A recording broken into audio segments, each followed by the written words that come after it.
வணக்கம். நான் மெரிடியன் ஹாஸ்பிட்டல்லேருந்து பொது அறுவை சிகிச்சை நிபுணர் டாக்டர் அழகப்பன் பேசுகிறேன். இன்றைக்கி நம்ம பார்க்க போகிறது அசிடிட்டியா அல்சரா, இது ரெண்டுக்கு எப்படி வித்தியாசங்கள் கண்டுபிடிக்கிறது, இதனால என்னென்ன தாக்கங்கள் நம்ம வாழ்க்கையில் ஏற்படலாங்கிறத பார்க்கணும். ஸோ அசிடிட்டி அண்ட் அல்சர் இது ரெண்டுமே வித்தியாச நோய் கிடையாது. ஒரு நோயோட மறுமறு பக்கங்கள், ஒரு ஸ்பெக்ட்ரம் ஆஃப் டிசீஸ்ன்னு நம்ம சொல்லுவோம். ஸோ அசிடிட்டிங்கிறது ஆரம்ப கட்டத்தில் இருக்க சின்ன உடம்புக்கு ஏற்படுற அசௌகரியங்களை அசிடிட்டின்னு சொல்லுவோம்.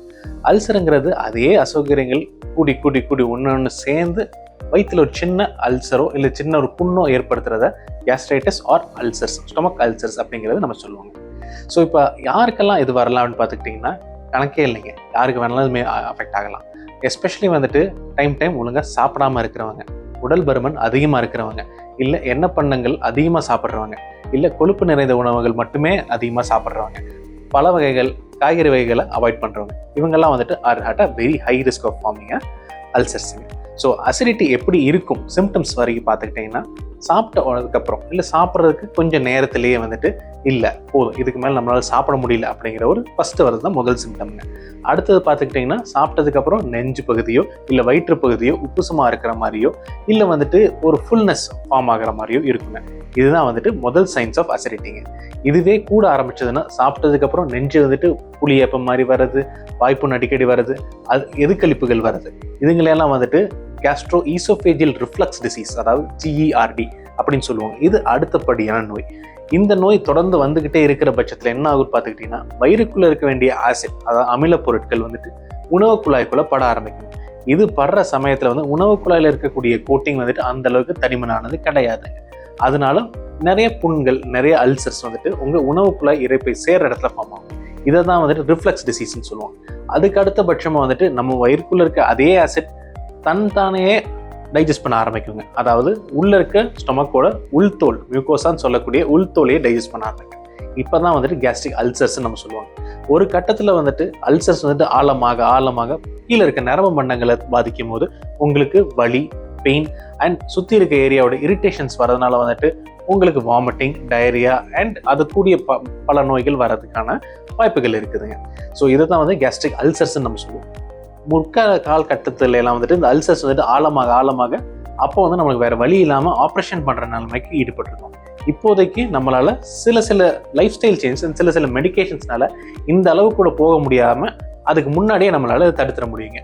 ஸோ அசிடிட்டி இருக்கும் போதே நம்ம முற்போக்கு உணவுகளை மாற்றிட்டோம்னாலே, இல்லை உங்களோட லைஃப் ஸ்டைல் சேஞ்சஸ் கொஞ்சம் இன்ட்ரடியூஸ் பண்ணிங்கனாலே எல்லாத்தையுமே நம்மளால நிறுத்திட முடியுங்க. அல்சருங்கன்னு போனால் தென் மெடிக்கல் மேனேஜ்மெண்ட்ஸுக்கு நீங்கள் பண்ணாமல் உங்களால் அதை ஸ்டாப் பண்ண முடியாதுங்க. ஸோ அசிடிட்டி எப்படி ப்ரிவெண்ட் பண்ணலான்னு பார்த்தீங்கன்னா, ஃபர்ஸ்ட் ஒன் தண்ணிங்க. ஒரு நாளைக்கு அட்லீஸ்ட் 3 லிட்டராவது நீங்கள் தண்ணி குடிக்கிற மாதிரி பார்க்கணும். 2 to 3 லிட்டர் நீங்கள் எடுக்கிற மாதிரி இருந்ததுனாலே உங்கள் ஆசிடோட நச்சுத்தன்மை, அதாவது அதோட கான்சன்ட்ரேஷன் கம்மியாகுங்க.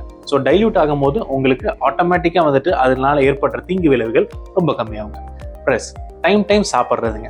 உங்கள் உடம்பு ஒவ்வொரு நேரத்துக்கும் ஃபிக்ஸ் பண்ணி வச்சுக்கோங்க. காலையில் 9 மணி, 1 மணி, இல்லை நைட்டு 7 மணி, சில பேருக்கு முன்ன பின்னா ஃபிக்ஸ் பண்ணி வச்சுருக்கோங்க. ஸோ ஒவ்வொரு டைம் நீங்கள் மாறி சாப்பிட்றதோ, இல்லை ரெகுலராக ஒரு பிரேக்ஃபாஸ்ட் நான் ஸ்கிப் பண்ணுறதோ, டயட்டிங் நான் இருக்கிறதோ, இந்த மாதிரி நான் பண்ணுற சமயத்தில் ஆசிடோட வேலைகள் நிற்காதுங்க, நடந்துக்கிட்டே தான் இருக்கும்.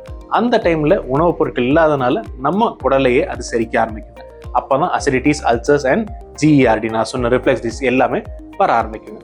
அடுத்தது உடல் பருமன் அதிகமாக இருக்கவங்க, இவங்களுக்கு கோர் ஃபேட், அதாவது பெல்லி ஃபேட், அதை அதிகமாக இருக்கிற காரணத்தினால உணவு குழாய் இரைப்பை சேர்ற இடத்துல இருக்கிற தசைகளுமே இந்த ஃபேட்னால பாதிக்கப்படுதுங்க. அதனால வரக்கூடிய ப்ராப்ளம்ஸ் தான் உங்களுக்கு கேஸ்ட்ரோஎசோஃபேஜியல் ரிஃப்ளெக்ஸ் டிசீஸ், அதுவும் உடல் பருமன் அதிகமாகிறவங்களுக்கு வரும். ஸோ ஒரு ரெகுலர் எக்ஸசைஸ் பேட்டர்ன்ஸ் லைக் ஒரு நாளைக்கு ஒரு 45 minutes ஆஃப் வாக்கிங், இல்லை ஜிம்முக்கு போகிறது, இல்லை ஒரு சைக்கிளிங், அந்த மாதிரி ஒரு எக்ஸசைசஸ் நீங்கள் பண்ணும்போது ஆட்டோமேட்டிக்காக இந்த மசிலில் நீங்கள் ஸ்ட்ரென்தன் பண்ண முடியும்.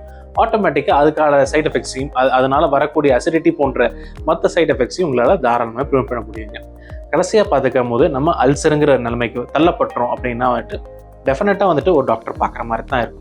ஸோ இந்த டைமில் என்ன பண்ணுவாங்கன்னா, டிபெண்டிங் அப்பான் உங்களோட stage of the disease, like ரொம்ப நாளாக இதில் சஃபர் ஆகுறீங்களா, இல்லை ஒரு சில மாதங்கள் தான் ஆகுது அப்படிங்கிற பட்சத்தில் மாத்திரைகள் மட்டும், இல்லை சில பேருக்கு வாய்வில் சின்ன டியூப் பாஸ் பண்ணி எண்டோஸ்கோபி மூலமாகவும் அதில் ஒரு சத டெஸ்ட் எடுத்து பரிசோதனை பண்ணி அதுக்கு தகுந்த மாதிரி மெடிசன்ஸ் போட்டு நம்ம சரி பண்ணலாங்க.